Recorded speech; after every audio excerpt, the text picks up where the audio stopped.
Usisayin natin itong nakalap natin na video sa social media na patungkol dito sa isa sa mga nagdidinig ng mga kaso dito sa naging imbestiga dito sa Quadcom na dati namang gustong-gusto yung nagawa ni PRD, yung war on drugs ni PRD, yung foreign policy ni PRD, yung economic policies ni PRD, yung approach ni PRD sa pandemic at kung ano-ano pa. Sila pong mga dating mga politiko na gumamit sa mga Duterte at nagpanggap na mga kampi ng mga Duterte, ngayon mga kaaway na at tila mo nakikisimpatya pa doon sa mga sumisira sa ligasiya ng mga Duterte. Alam naman natin na ang target po ang sabi-sabi ng mga nakakaintindi sa politika dito sa Pilipinas na itong mga nangyayaring mga hearing na ito paninikil lang naman at pag-pressure sa dating administrasyon and sa mga Duterte. Yun naman daw talaga ang target ng mga na ito, ng mga politiko na ito. At ito, tingnan natin itong nakalap natin sa social media, tawa ako ng tawa. Oo, tawa ako ng tawa mga bossing kasi itong si Congressman Barbers ito daw po ay nangangarap na maging DILG secretary pero naungusan po siya ng kapatid ni Boying Rimulya, and so far so good. Maganda po yung mga naririnig natin ng mga statement ni Governor Rimulya, ngayon DILG Secretary Rimulya, patungkol sa yung war on drugs, patungkol sa yung presumption of innocence. Kasi dito sa Quadcom parang ikaw ay hindi pa na ko-convict, pero grabe talaga itong Quadcom magpakulong ng mga personalities na ini-invite nila as resource person. So ito, pakinggan natin kung ano ba yung statement nito ni Congressman Barbers noong siya ay natutuwa pa sa mga polisiyas at sa mga ginagawa ni PRD sa gobyerno natin.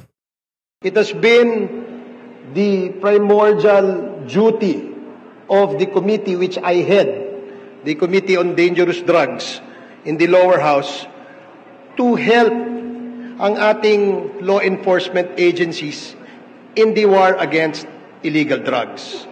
Napakaswerte po ng Pilipinas dahil nagkaroon ho tayo ng pagkakataon na magkaroon ng isang presidente na ang advokasya ay labanan ang ating problema sa droga. Aba, napakaganda naman pala.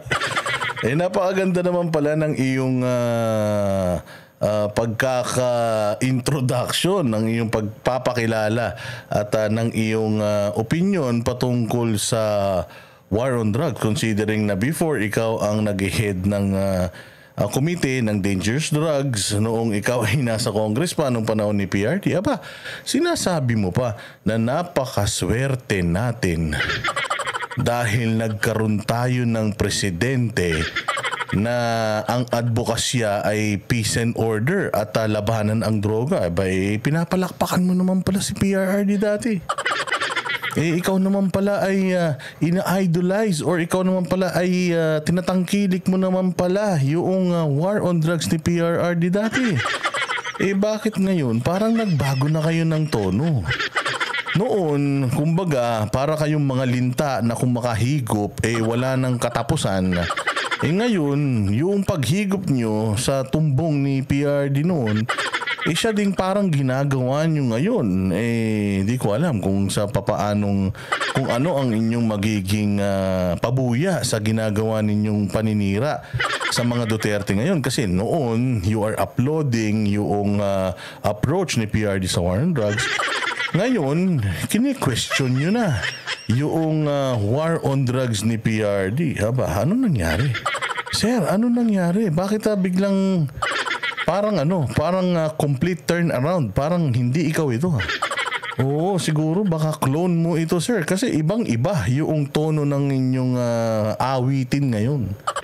kumpara nitong sa iyong tinuturan noong, hindi ko alam kung anong taon to pero most definitely PRD pa presidente rito at siya ay congressman at siya ay pinuno pa or chairman ng Dangerous Drugs Board sa Congress. Seen a lot of people, politicians, and people from the private sector who have always been announcing that ako ay kontra sa droga, ako ay kontra sa ganyan, but never na nagkaroon ho tayo ng isang leader na ipinakita ang kanyang leadership para labanan o mag-declare ng totoong gera sa droga. Yun naman pala. So ang galing-galing naman pala ni PRD. Napakadami naman pala ng mga nangangako. Napakaraming nagsasabi na ako ay anti-ganito, anti-ganyan, babaguhin ko ang Pilipinas. Lalabanan natin ang ganito, ang ganyan. Sa dinami-dami ng mga leaders na umupo sa Pilipinas, sinasabi dito ni Congressman Barbers na ngayon lang nagkaroon ng talagang presidente na talagang binangga ito at nilabanan, ginera itong mga durugista sa Pilipinas.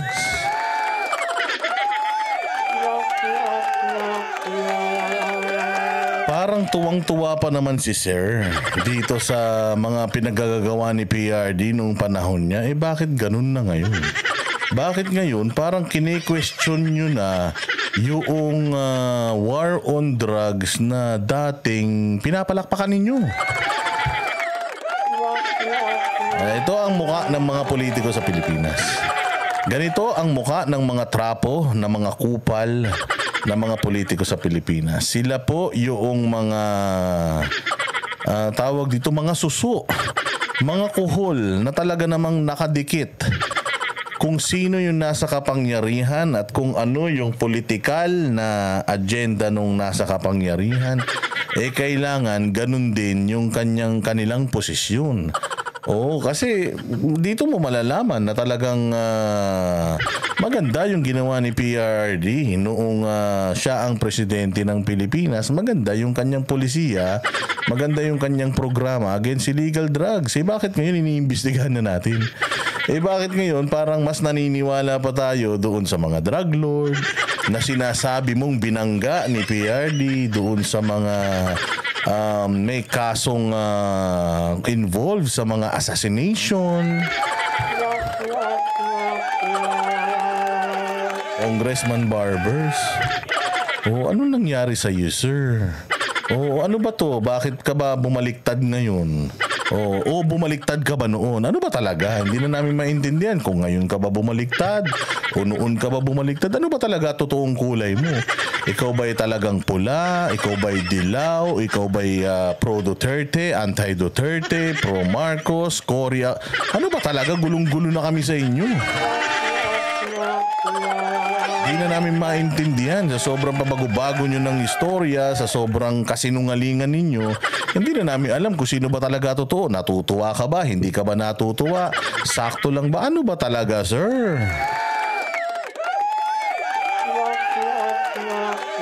At walang iba ang pwedeng gumawa niyan kundi po si President Rodrigo Roa Duterte. Ano yun? Ano yun? Sinabi mo, ulitin natin na parang sarap pakinggan, no? Parang napakasarap pakinggan, no? Sige, ulitin natin. At walang iba ang pwedeng gumawa niyan kundi po si President Rodrigo Roa Duterte. Bihira ho tayo nakakita ng isang leader na bukod sa kanyang deklarasyon na war against drugs and war against criminality and war against corruption, meron pong ipinapakitang totoong datos. Kaya nga ho, meron tayong real numbers, PH. May totoong numbers? May totoong datos? Bakit parang iba yung datos na pinakikita nyo ngayon dyan sa Quadcom? Bakit parang ibang istorya yung ipinalalabas nyo dyan sa Quadcom? Bakit parang nawala na yata yung pag-a-upload ninyo at yung inyong pagtatanggol sa war on drugs ni PRD? Samantalang noon, nandiyan ka pa sa entablado at talaga naman. Oo, lintik ang iyong paghanga at talaga namang iyong kung pwede na bigyan mo ng medalya si PRD. Sa sobrang ganda ng build-up mo sa kanya eh. Kumbaga sa PR person eh, talaga naman. Kung eleksyon ulit, ikakampanya mo pa eh.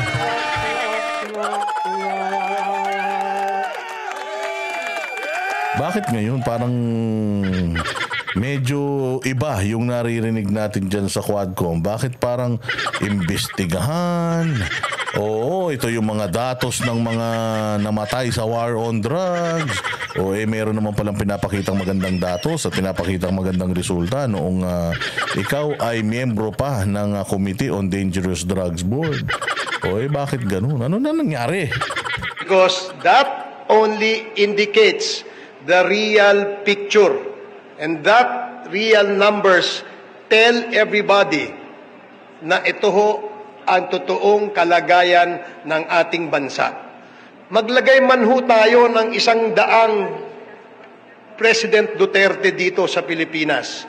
Ngunit suportahan ng private sector, hindi masusuportahan ng ating ahensya, palagay ko, hindi ho magsasucceed at hindi ho magiging victorious ang ating leader kung ganon.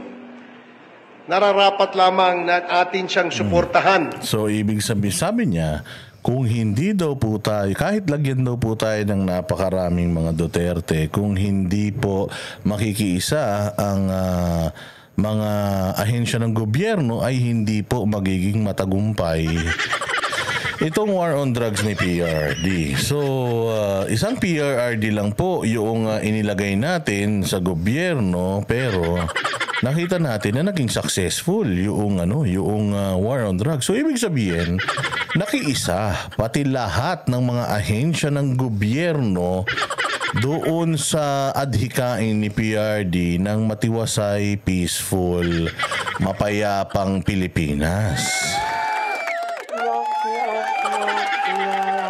Ayun naman pala. Bakit parang tila mo naninira kayo ngayon at tila mo sila Duterte walang nagawang matino noong panahon nila? Kung ang lahat ng mga ahensya ng gobyerno ay sumusunod naman pala at sumunod naman pala kay PRD at sumuporta, kaya naging successful according sa'yo yung war on drugs ni PRD, anong problema natin?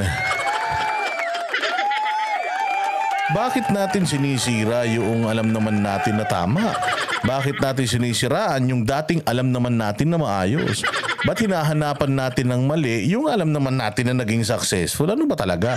Para na kayong mga luko-luko talaga no? Hindi na natin maintindihan kung ano ba talaga tama Hindi natin alam kung kayo ba ang tama o kayo ba yung may tama. Because he does not just worry about the present state of the country, but he worries about the future of this nation, the future of our younger generation. Naman pala future of the nation and future of the younger generation. Bakit natin sinisira yung magandang nagawa naman pala ni PRD? Paulit-ulit nating itatanong yan sa inyo kasi sa totoo lang, litong-lito na kami sa inyo. Lahat naman ng mga nakikita natin na bumabatikos kay Presidente Duterte ngayon, sila naman yung mga dating amuyong Sila naman yung mga dating parang mga epal at papansin na magpa-picture, pagsona. Oo, na talagang sunod ng sunod, na hindi mo maintindihan. Talaga namang mga mangga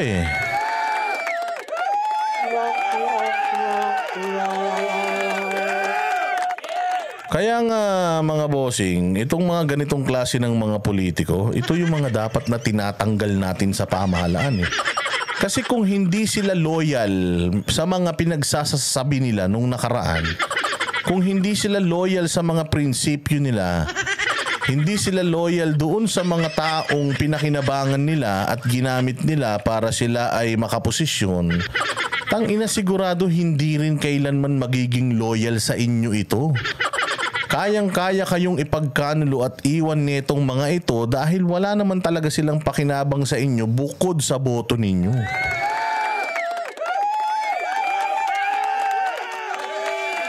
Kaya ang tanong natin, Congressman Barbers, nasan na yung dating si Congressman Barbers? Oo, nagtatago ba siya? Nabayaran na ba siya? Siya ba ay nabigyan na ng deal? Oo, kasi parang itong barbers na nagsasalita ngayon, iba doon sa barbers na nagsasalita ngayon. Hindi natin alam kung nakasinghot ba ng panis na utot o nakakain ba ng panis na ayuda. Hindi talaga natin maintindihan. Kaya nga ho dapat magtulong-tulong, magsama-sama, suportahan natin ang kampanya laban sa illegal na droga. Oy, kung suportahan naman pala natin eh. Hindi naman ninyo sinusuportahan ngayon. O sa nakikita nga natin ngayon, nagkalat ang droga.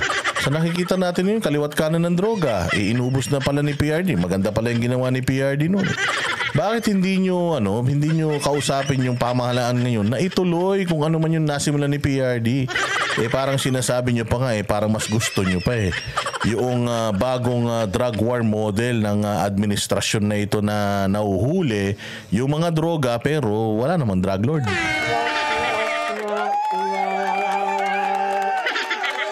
Gulo-gulo nyo. Di ko na kayo maintindihan sa totoo lang.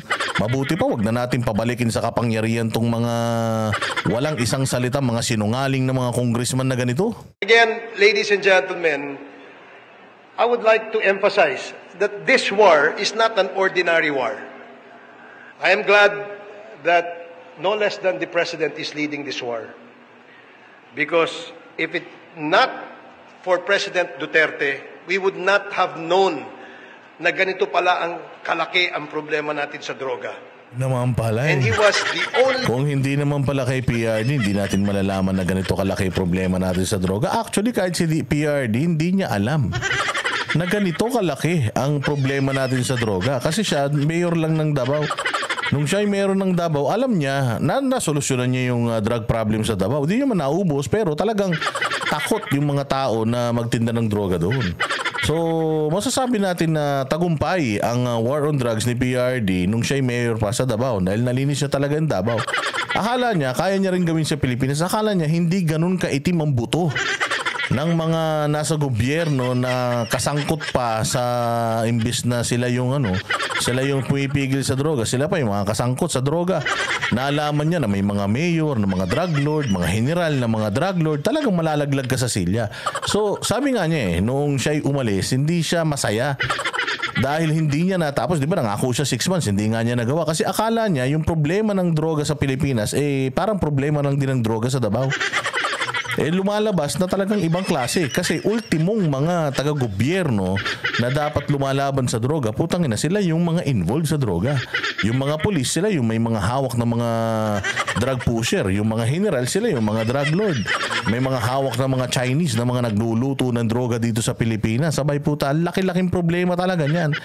Kita nyo naman kung paano talagang drastically pinababa, dinecline ni PRD yan. Lahat ng mga laboratorio dito sa Pilipinas na itong mga Chekwa na mga gumagawa ng droga, lahat ng mga human, ng mga nagdadala, mga drug mule na nagdadala ng mga droga dito sa Pilipinas, talagang pinigilan nila. Noong panahon, tayo nagluluto ng droga natin.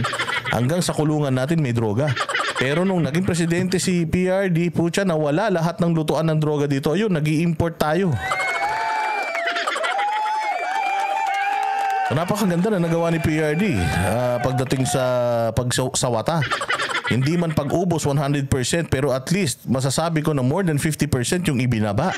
Ng mga adik sa Pilipinas. Napakaraming sumuko, napakaraming mga nanlaban na namatay, mga nahuling mga droga, mga nahuling na mga foreigner na may mga droga, mga politiko na may droga, mga pulis na may droga, o yung mga general na may droga. Lahat yan na-expose.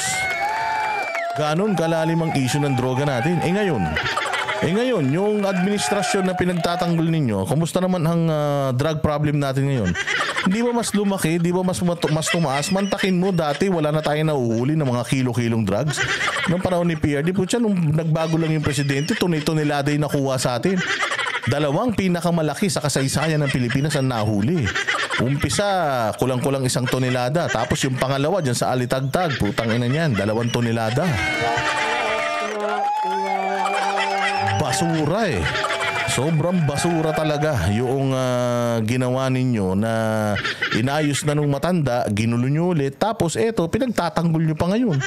Yung mga kriminal, yung mga dating drug lord na dating pinahuli ng administrasyon ni Duterte, putya, ginagamit nyo pa ngayon. Ginagamit nyo pa ngayon para makapag-revenge. Oo, sa mga Duterte. Hindi ko talaga maintindihan, Barbers, ano nang nangyari sa bayan natin? Ano nang ginawa nyo sa bayan natin? Leader bold enough, courageous enough to name narco generals, narco cops, narco judges, and even narco politicians. Diba? Diba? Pinangalanan niya lahat yun. Yung mga narco generals na yun. Yung mga narco cops. Anong nangyari nung nakaraan? Yung narco politicians na tumakbo, pumunta ng ibang bansa dahil nabisto sila. Anong nangyari? Nung panahon ni PRD, hindi nagsiuwi yan. Ngayon nagsiuwi, naging mga testigo nyo pa, nagsisiiyak pa dyan sa Quadcom. Yung anak ng drug lord na pinatay sa kulungan dahil siguro sa kung ano mang problema nila sa business transactions nila sa droga, tumakbo sa Dubai. Tapos nahuli ng ating kapulisan na doon sa Dubai, dinala dito sa Pilipinas, naging state witness para ibulgar lahat nung nalalaman niya tungkol sa drug trade sa Pilipinas. Sinabi niya lahat ng mga malalaking pangalan, walang nag-uutos sa kanya. Mantakin mo ngayon, binaliktad niya lahat ng statement niya noon. Tapos ang matindi, pinaniniwalaan niyo pa ngayon. Dati naman pala, tuwan-tuwa ka na pinangalanan ni PRD yung mga narco politicians, pinangalanan ni PRD yung mga narco generals, narco cops, narco judges, lahat-lahat pa narco. Pero ngayon, yung mga pinangalanan ni PRD, yung mga in-expose ni PRD, ginagamit nyo against kala PRD. So ano ba talaga? Kampi ba talaga kayo ng war on drugs o kalaban kayo ng mga Duterte? Mamili naman kayo. Kaya ako'y hangang-hanga sa ating presidente. Hangang-hanga ka pala sa presidente. Hangang-hanga ka pala sa presidente. Aba, hangang-hanga din kami sa sobrang kasipsipan mo.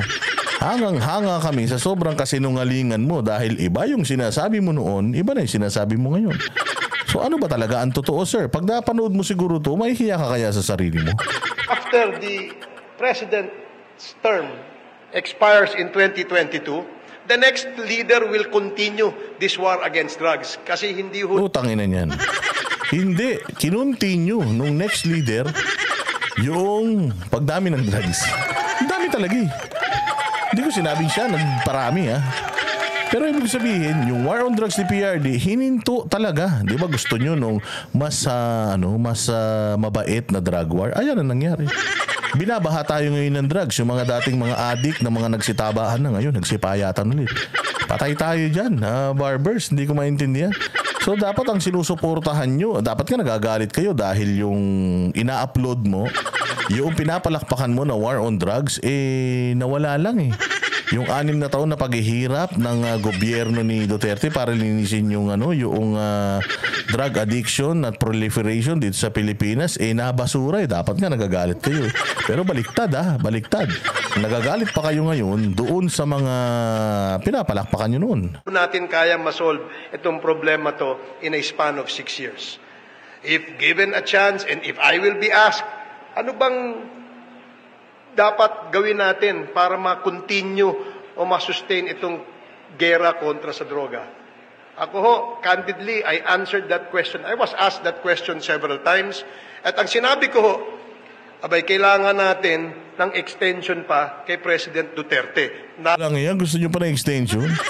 Mantakin mo, saan ka makakita ng presidente na magtatapos na yung termino pero gusto nyo pang i-extend dahil nga tuwan-tuwa kayo sa mga nagawa nitong mama, di ba? So, paano yan? So dapat ba i-play to sa Quadcom tapos tanungin kayo, sir, kung ano na bang nangyari sa inyo, bakit biglang nagbago ang tono ninyo kumpara dito sa 4 na minuto't kalahati na video na to na wala kayong sinayang na pagkakataon kung na pasalamatan at palakpakan at talaga namang i-promote yung pasalamatan si PRD at i-promote yung kanyang war on drugs. Ang sa ganon, ipagpatuloy itong kontra-drogang programang ito. I was misquoted. They asked me, sabi niya, you want the president to extend this term? Of course, I answered candidly. Sinabi ko, bakit naman hindi?